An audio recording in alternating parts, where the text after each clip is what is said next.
Good morning students, कैसे हैं आप सब? आई होप बहुत अच्छे होंगे। ठीक है ना बच्चों। लास्ट टाइम पे बच्चों हमारी बात चल रही थी, किसकी बात चल रही थी? मात्रक और विमाओं की।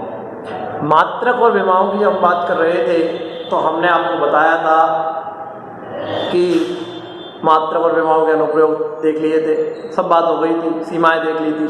आज हम बात करेंगे बच्चों त्रुटि।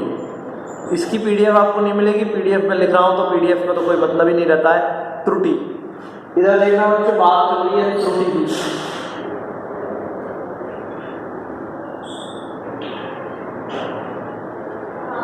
त्रुटि, तो त्रुटि की बात अपन बात कर रहे हैं, तो त्रुटि की बात क्या होगी? त्रुटि क्या होता है? जैसे किसी भौतिक राशि का वास्तविक मान है 5 और तुमने प्रैक्टिकल किया और मान आ गया 5.2। मान है 5 वास्तविक मान और प्रैक्टिकल करने पर मान आया मापित मान। प्रैक्टिकल करने पर जो आता है वो मापित होता है। मापित मान आया 5.2। वास्तविक मान है 5, मापित मान है 5.2, तो 0.2 का अंतर आ गया, तो ये त्रुटि तो है। तो परिभाषा क्या होगी? किसी भौतिक राशि के वास्तविक मान तथा मापित मान के अंतर को ही त्रुटि कहा जाता है। तो परिभाषा क्या है? किसी भौतिक राशि के वास्तविक मान व मापित मान के अंतर को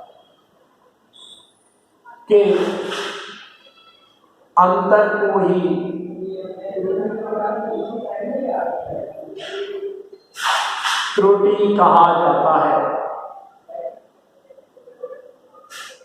किसी भौतिक राशि के वास्तविक मान व मापित मान के अंतर को ही त्रुटि कहा जाता है। अब है त्रुटियों के प्रकार। त्रुटि कितने प्रकार की होती है? तो त्रुटियों के प्रकार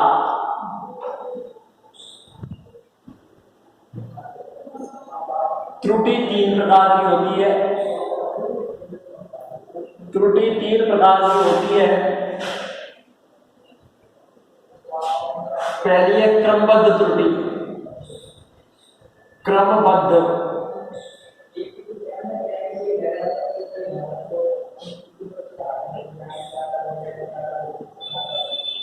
दूसरा यादृच्छिक त्रुटि,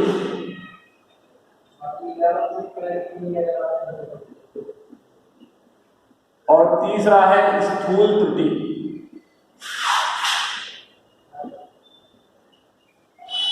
पहला है क्रमबद्ध त्रुटि, दूसरा है यादृच्छिक त्रुटि और तीसरी है स्थूल त्रुटि। ठीक है ना? क्रमबद्ध त्रुटि, यादृच्छिक त्रुटि और स्थूल त्रुटि ये हो गई है। एक एक करके बात हम इनकी करेंगे। पहला है क्रमबद्ध त्रुटि। क्रमबद्ध त्रुटि एक एक करके बात करेंगे।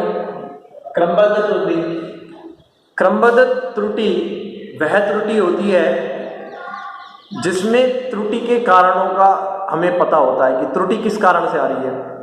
त्रुटि के कारणों का हमें पता होता है और इन्हें कम किया जा सकता है। त्रुटि के कारणों का हमें पता होता है और इन्हें कम किया जा सकता है। कैसे करते हैं कम, वो बताएंगे। तो क्रमबद्ध त्रुटि में त्रुटि के कारणों का हमें पता होता है कि ये त्रुटि किस कारण से आ रही होगी और उसको हम दूर तो नहीं कर सकते, पूर्णतः त्रुटि को कम कर सकते हैं। तो क्रमबद्ध त्रुटि, क्रमबद्ध त्रुटि वह त्रुटि होती है, वह त्रुटि होती है जिसमें त्रुटि के कारणों का हमें पता होता है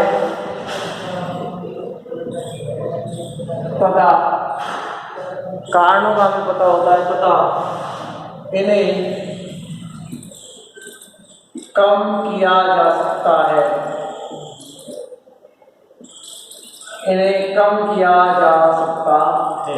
क्रमबद्ध त्रुटि है, त्रुटि के कारणों का पता है हमें और इनको कम किया जा सकता है। ठीक है, अब क्रमबद्ध त्रुटि के कारण क्या क्या है, क्रमबद्ध त्रुटि किन कारणों से उत्पन्न होती है, तो अब डालेंगे क्रमबद्ध त्रुटि के कारण।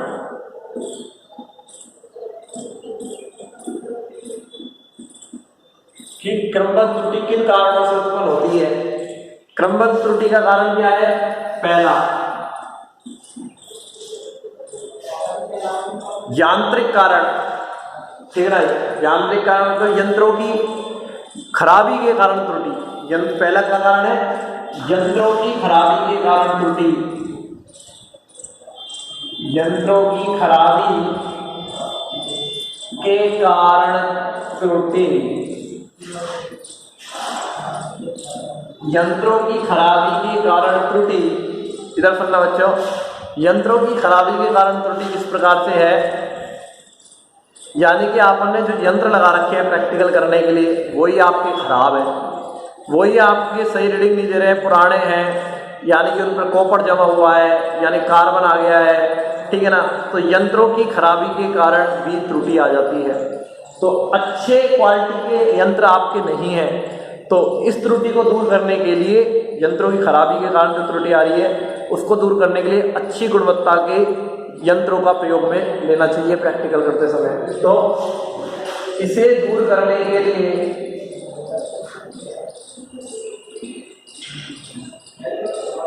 प्रयोग करते समय अच्छी गुणवत्ता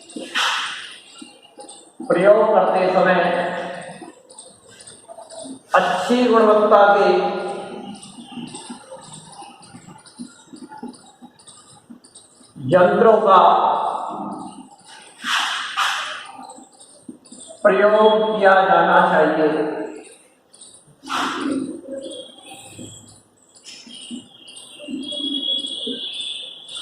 इसे दूर करने के लिए प्रयोग करते समय अच्छी गुणवत्ता के यंत्रों का प्रयोग किया जाना चाहिए। दूसरा है, यंत्रों की खराबी के कारण त्रुटि आ गई है। दूसरी त्रुटि आ सकती है व्यक्तिगत त्रुटि। व्यक्तिगत त्रुटि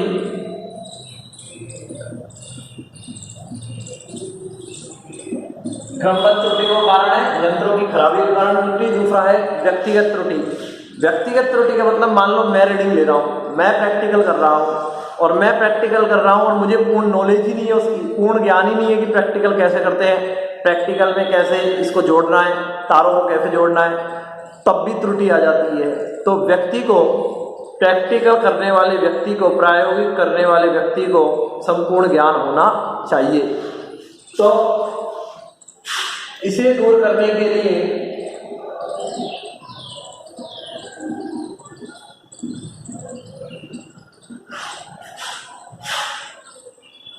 प्रेक्षक मतलब जो प्रैक्टिकल कर रहा है, प्रेक्षक को उपकरण की पूर्ण जानकारी होनी चाहिए।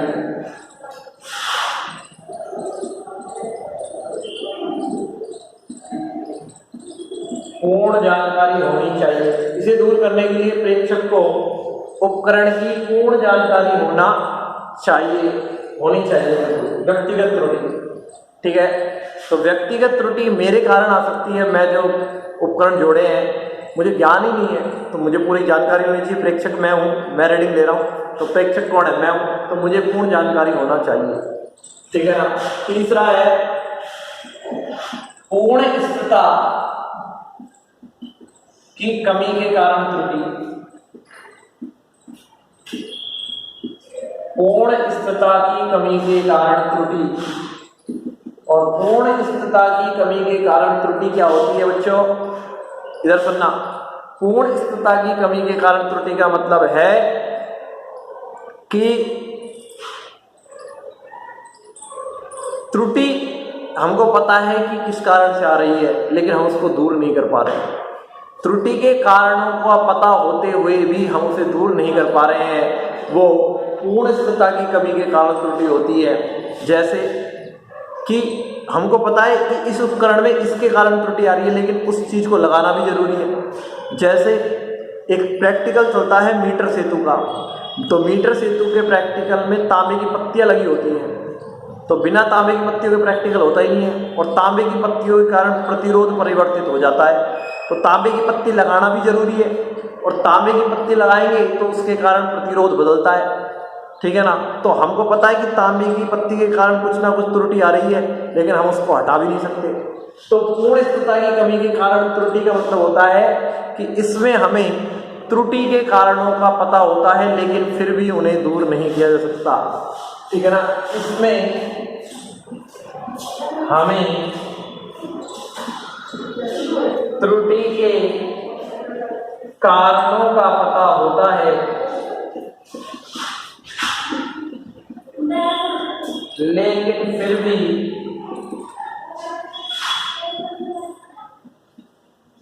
इन्हें दूर नहीं किया जा सकता।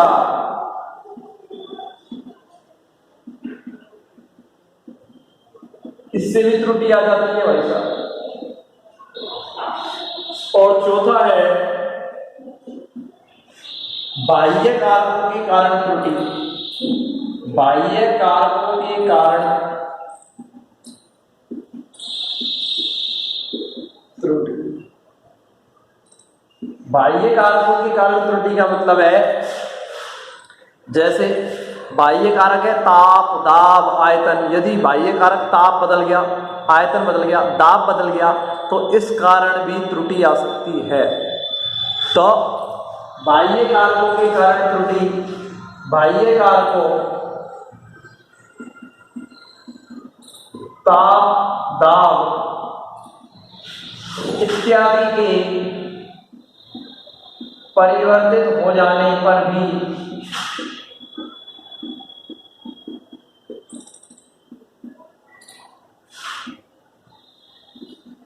त्रुटि आ जाती है।